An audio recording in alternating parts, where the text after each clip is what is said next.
So we have a long gap between the sessions, and so I advised you to go through the earlier discussion related to relational algebra operations, and I hope you must have revised the things. So today we are going to continue our discussion with relational algebra operations with respect to three remaining fundamental operations or basic operations, and these are set difference, Cartesian product, and the rename operation. In the last session, out of 6 basic operations, we have gone through first 3. So we have seen the select operation, we have seen the project operation, and also we had a discussion related to union operation.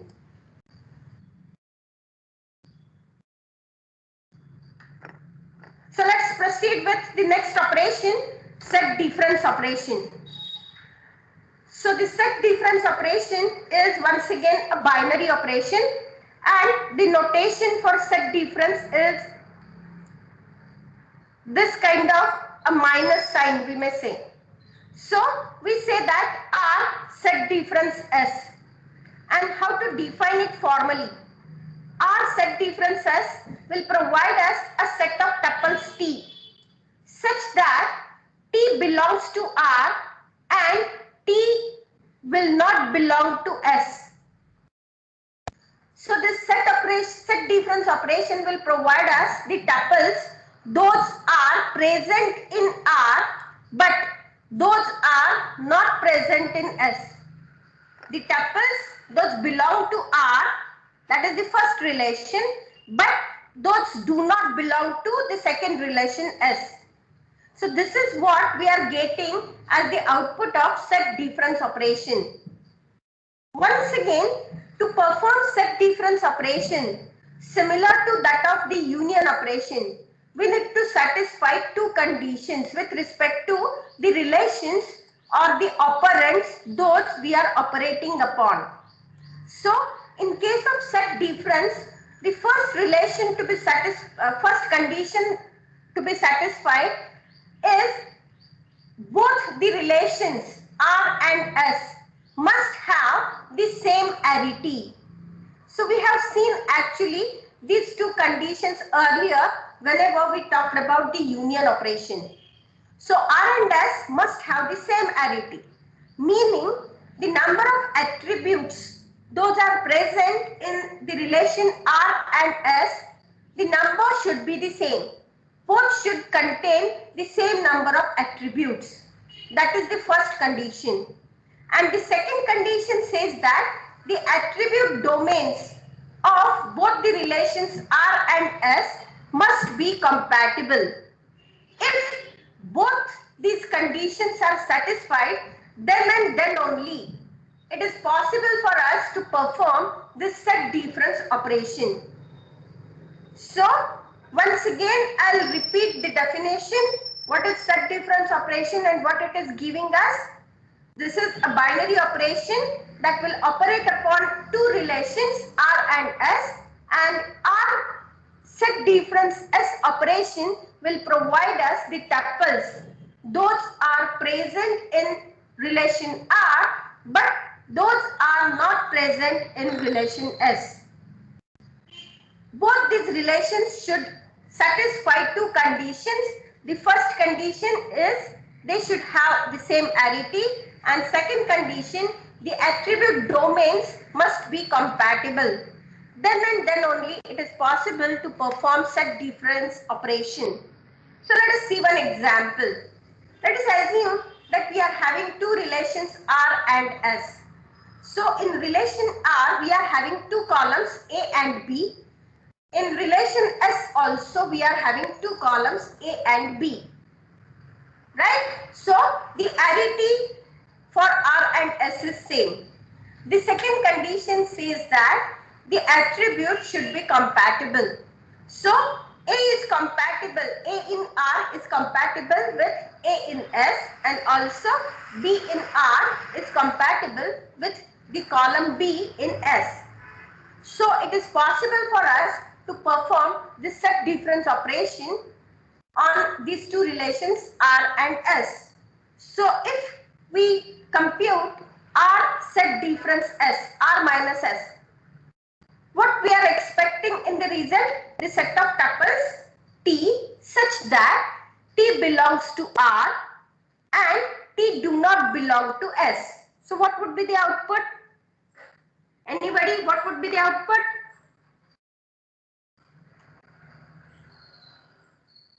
Yes? What I'll have in the output? R minus S. Alpha 1 beta 1. Alpha 1 beta 1. Alpha 1 beta 1. So the tuple that is present here. So let us see one by one. Alpha 1 is the first tuple in R. So whether it is present in S? No, it is not. That is why that should be included in our output. Next tuple, that is alpha 2. So alpha 2 is present in S, so we need not take that tuple in our output. The third tuple in R, that is beta 1, that tuple is present in R but not present in S, and that is why we need to consider that tuple as well. So in our result, we'll be having two tuples, alpha 1, beta 1. Right? So this is how the set difference operation works. I hope you must have understood it. So now let us see one more example for set difference operation related to our university schema. So what we would like to do is, we would like to find the courses taught in the fall 2009 semester but not in spring 2010 semester. In the last session, we have gone through similar kind of query with respect to union operation. Do you remember? We have gone through the query, find the courses taught in the fall 2009 semester and also in spring 2010 semester or both. Right? So we have seen that query. Courses taught in 2009, fall 2009 or spring 2010 or both. So we have written that kind of a query with respect to union operation in the last session. And now we would like to write the query, find the courses taught in the fall 2009 semester but not in spring 2010 semester. So once again, which table to be used? Which relation to be used to write this query? Sections. Correct. Sections relation we would like to use. So let us assume that we are having this instance of section relation. Okay. So once again we are going to split our task into two subtasks. So let us try to find first the set of all courses taught in the fall 2009 semester. This query we have already written in the last session. Find the set of all courses taught in fall 2009 semester. So how we are going to write this query? What we want to extract only those tuples for which semester is fall and year is 2009. So first of all, we need to think of the select operation with the predicate. Okay, and next we want to operate upon that intermediate relation such that what we would like to extract? We want to extract the course ID of the courses those are taught in fall 2009 semester. So overall, we are going to write this query like, we are making use of this relation section. We are initially using this select operation with the predicate that semester equal to fall and year equal to 2009. So this query will provide me only those tuples. Those are satisfying these two conditions, fall 2009, right? So output of this inner query, select operation, will be like this. So what I am getting? I'll be getting all the columns from this section relation, but only those tuples, those are satisfying the condition, fall 2009. So we are having here fall 2009. So we should have that tuple. Here also we are having fall 2009. So we should have that tuple, and this last tuple, fall 2009. So these three tuples will be included in our result of select statement. Now, on this result, intermediate result, we are once again operating upon. So what we are interested in, we are only interested in finding out the course IDs, and that is why we are making use of another operation, relational algebra operation, that is the project operation, pi. And what we would like to extract, only one attribute, that is course ID. So that attribute has been listed over here. So out of all those now, we are going to select only this attribute, that is course ID. So ultimately, we are having the output like this. So in our result of this first part is a relation having a single column course ID, and satisfying this condition, we are having the courses in this relation. Okay, so this is the first part of our query. What next? On the similar lines, we would like to find the set of all courses taught in spring 2010 semester. So once again, we'll be writing the query in the similar way. Only thing is the predicate is different, right? So we are going to change our predicate now, that semester is spring and year is 2010, right? So with this predicate, it's possible to get this result of select statement. So we are having now only the courses, those are taught in spring 2010. Okay, and then we are going to operate upon this intermediate relation such that we can extract only the course ID. So we are making use of this project statement for course ID and be getting this as the output, right? So these are the courses, those are taught in spring 2010 semester. So now we are having these two intermediate results. So what next we are going to do?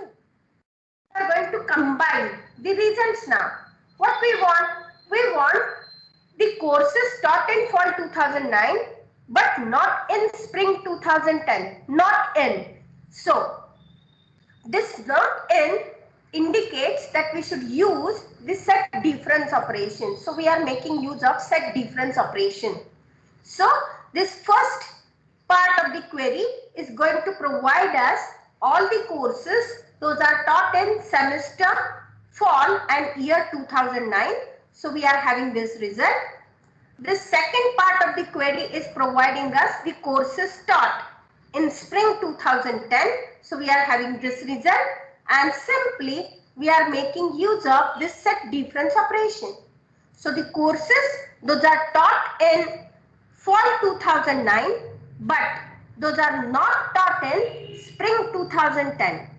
So obviously we are finding out the tuples, those are present in this relation, but those are not present in this relation. So let us check now. CS109, so it is present in first relation and it is also present in second relation. So we should not get, or we should not take this tuple. What about CS347? CS347 is present in first relation, but it is not present in second relation, and that is why we should get this tuple in our final result. What about this third one? Physics 101, present in first relation, but it is not present in second relation. So obviously we need to consider this tuple as well. So that will be in our final output.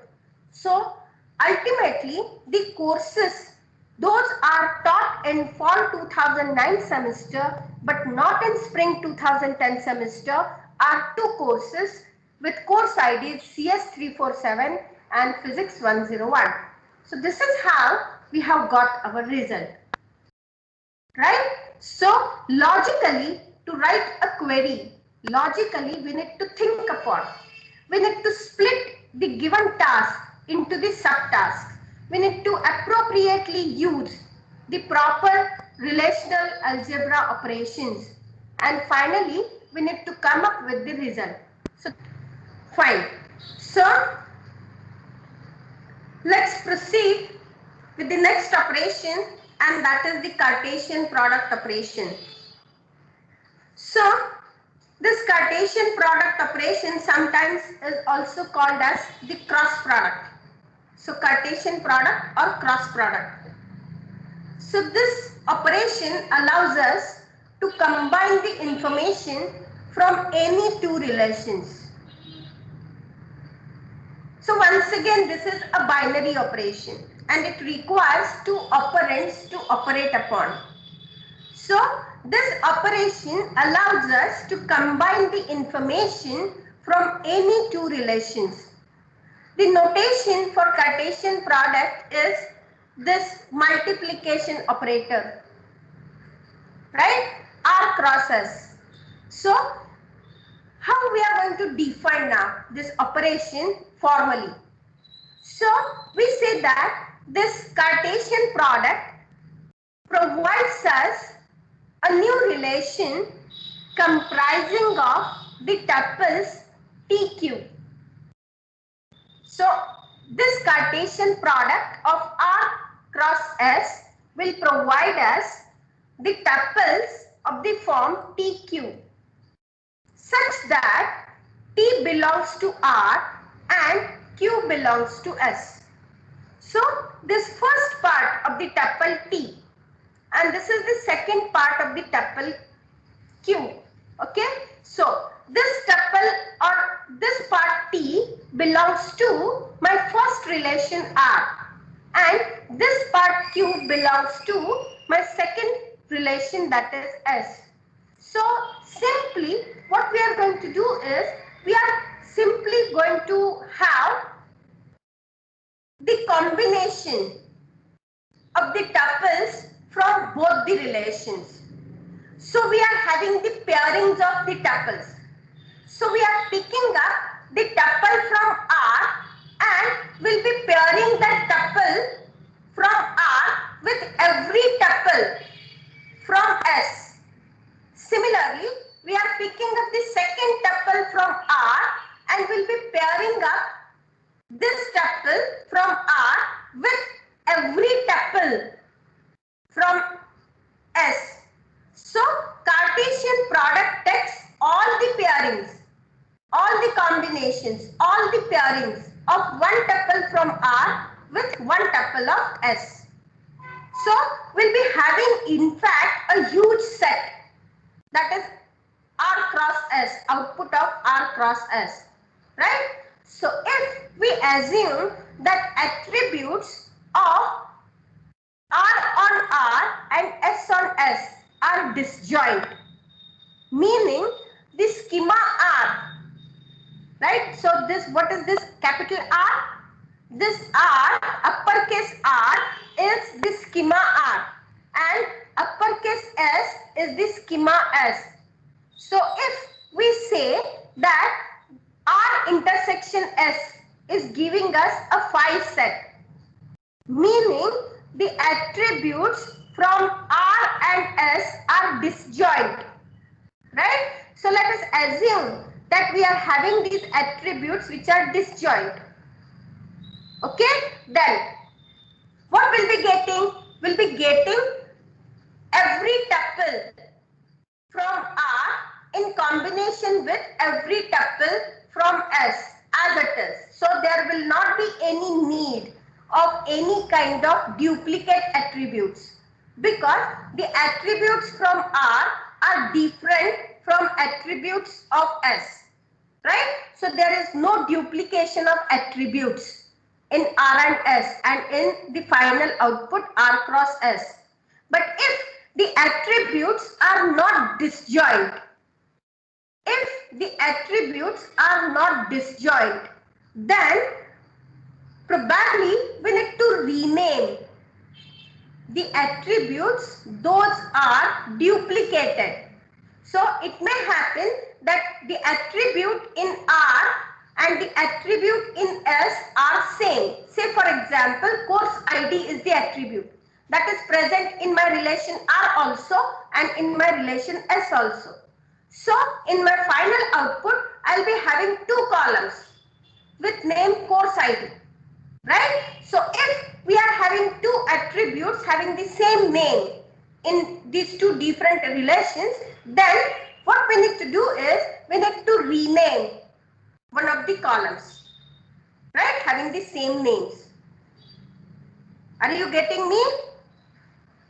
We'll see this with example later. Are you getting me? Yes, ma'am. Yes, ma'am. Yes, if I am Yes, having ma'am. R and S two schemas, and if these two schemas are having few of the attributes, those are common. So R and S are not disjoint. Then in this case, while getting the output R cross S, we need to rename the duplicate attribute, right? So that we can have the output with unique attribute names. Okay, so let's see one example of a Cartesian product. So we are having two relations R and S, and here we are assuming that our capital R and our capital S, that means schema R and schema S, are disjoint. What we mean by disjoint? The attributes from R and attributes from S are different. No common attribute. Right? So uppercase R and uppercase S, if we try to find out the intersection, we are getting a phi set, empty set. Okay, so the attributes from the first relation R are AB and attributes of second relation S are CDE. So we are having the disjoint attributes. Okay, now with these two relations, if we try to compute R cross S, that is the Cartesian product, then what would we get in the output? As I stated, what our definition says? Our definition says that in our final output of R cross S, we are having the tuple of the form TQ, where T belongs to R and Q belongs to S. Meaning, we are going to pick the first tuple from R and we are going to pair this tuple with every pair of S. Right? So we'll be having alpha 1, alpha 10A, alpha 1, beta 10A, alpha 1, beta 20B, alpha 1, gamma 10B. Similarly, the second tuple gets paired with all the tuples in S. So ultimately, we'll be having the output of Cartesian product of R and S is like this. So how many tuples we have? 8 tuples. Right? So if R is having n number of tuples and if S is having n number of tuples, in the output of R cross S will be having m multiplied by n number of tuples, m by n tuples.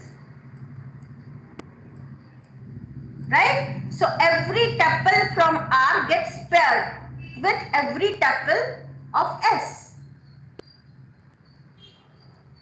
Got it? Any doubts so far? No, ma'am. May I proceed? May I proceed with the example from university schema?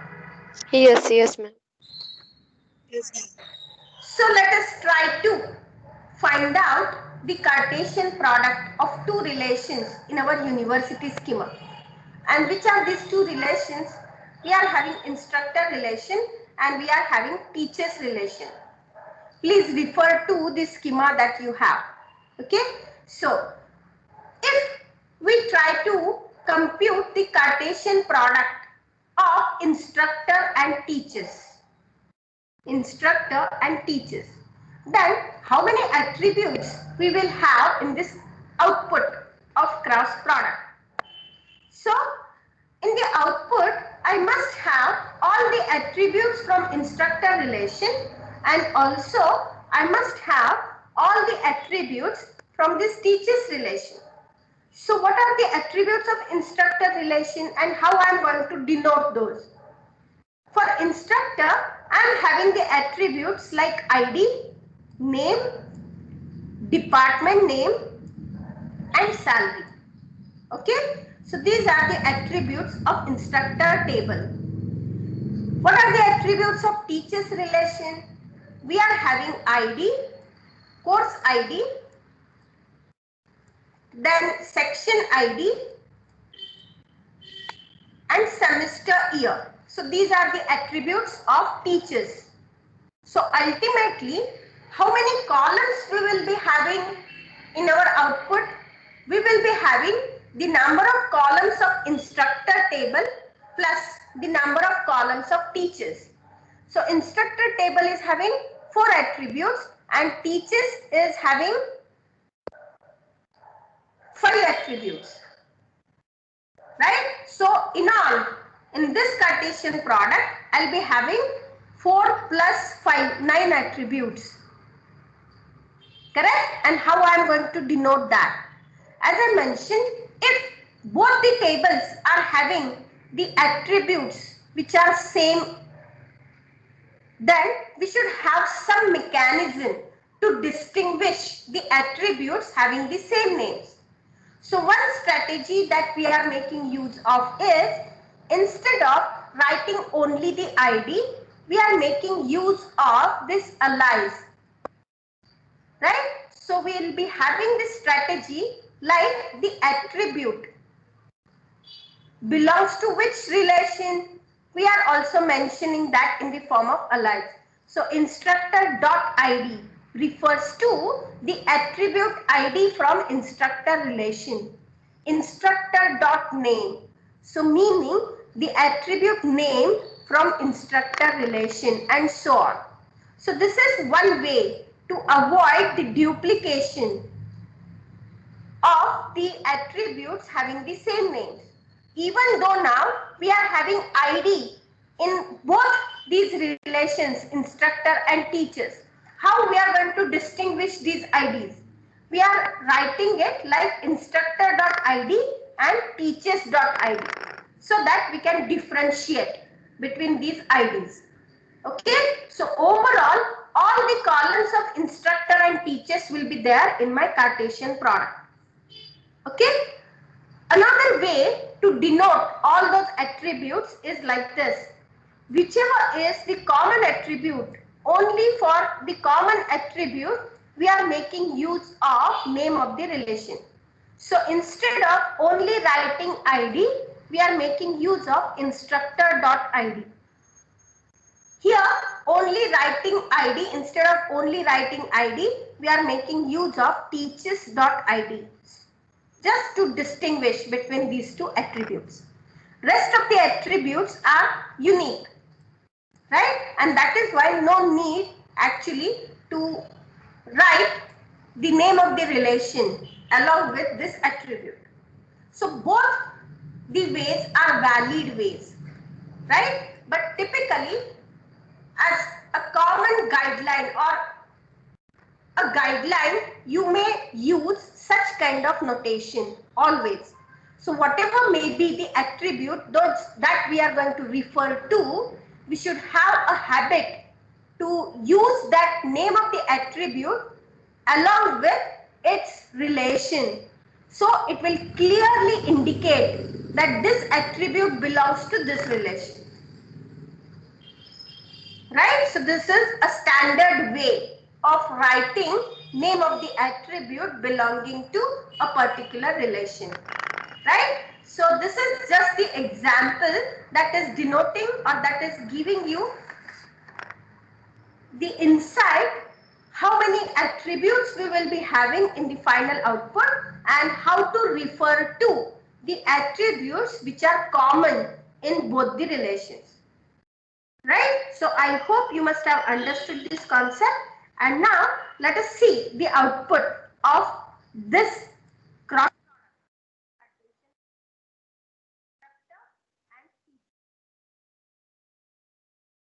instance of instructor relation and this of teacher.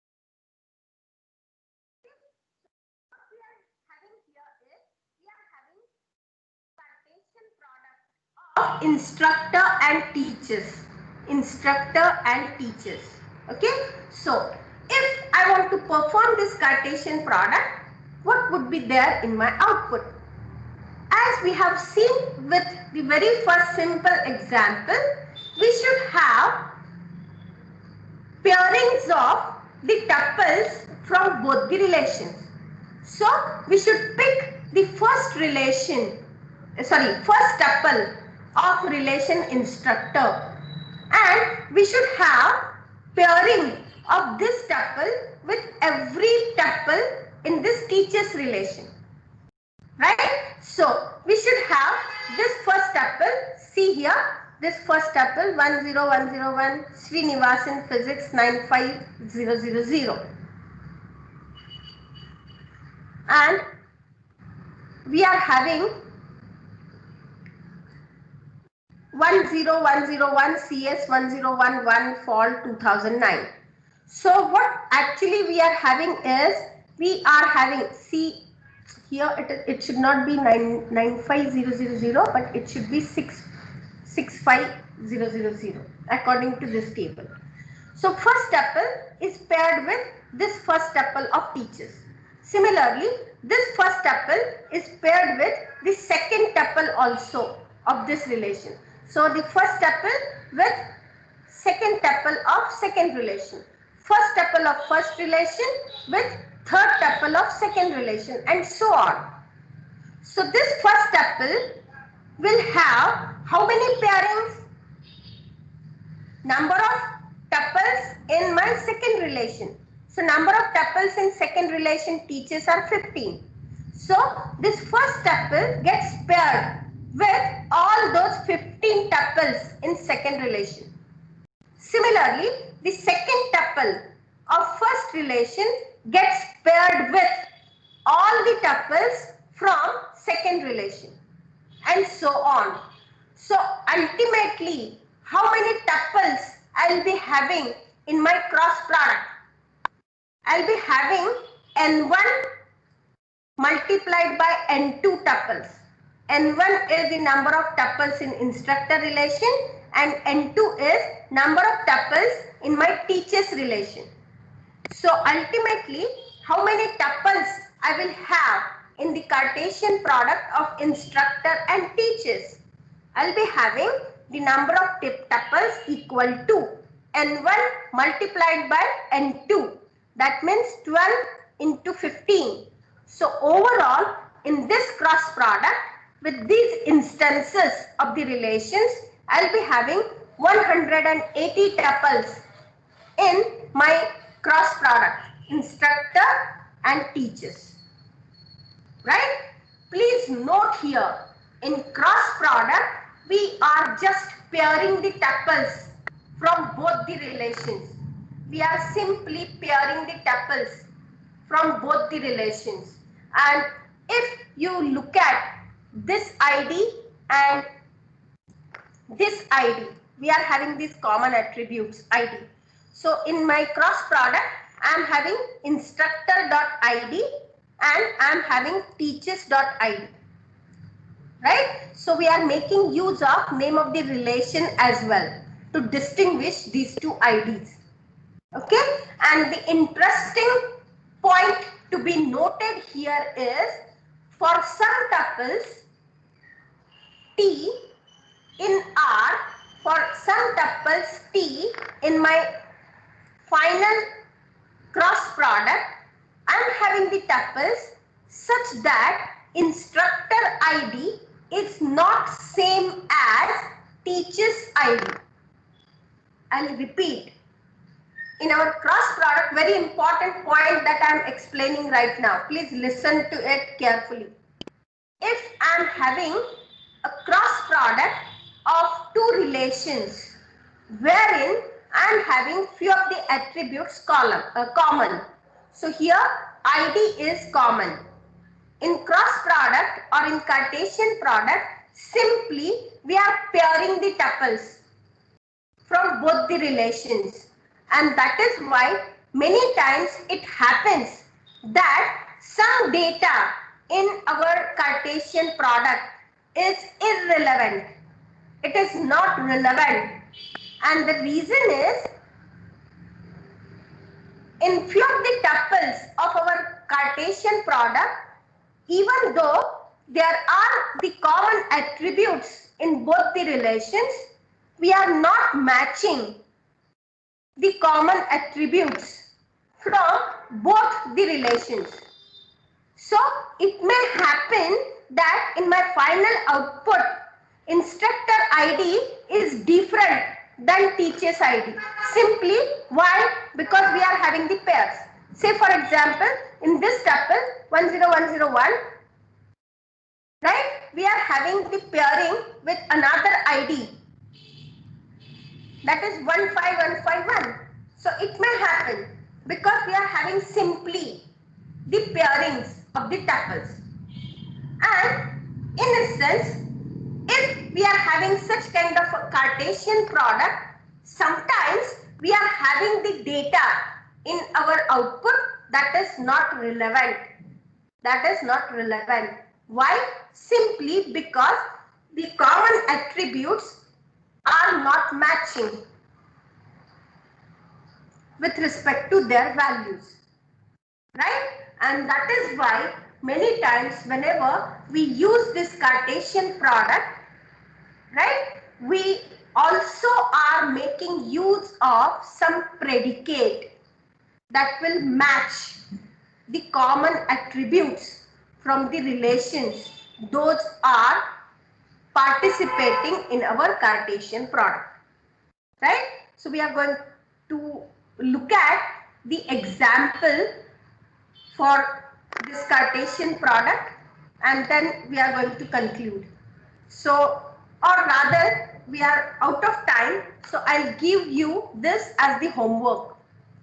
So everybody should work on this based on whatever are the relational algebra operations those we have studied so far. So the problem statement is, find the names of all instructors in the physics department together with the course ID of all courses they taught. Find the names of all instructors in the physics department together with the course ID of all courses they taught. So what we are supposed to do is, we need to find out the instructor from physics department. We do not want all instructors. We want name of the instructor from physics department, and also we want the course ID of the course that is taught by that particular instructor. So we need to list out all the instructors of the physics department along with the course ID of the courses they have taught. Right? So this is the homework for you. You are supposed to write the query. So whichever are the relational algebra operations those we have used or we have studied so far, make use of these relational algebra operations and come up with the solution for this problem. Okay, and we'll discuss the solution in the next session. Have you understood the concept of Cartesian product? Yes? Yes, ma'am. Okay, so I hope all of you will solve this problem and you'll come up with the query. Okay, in the next session we are going to discuss upon the solution for this query. Okay, so let's stop today.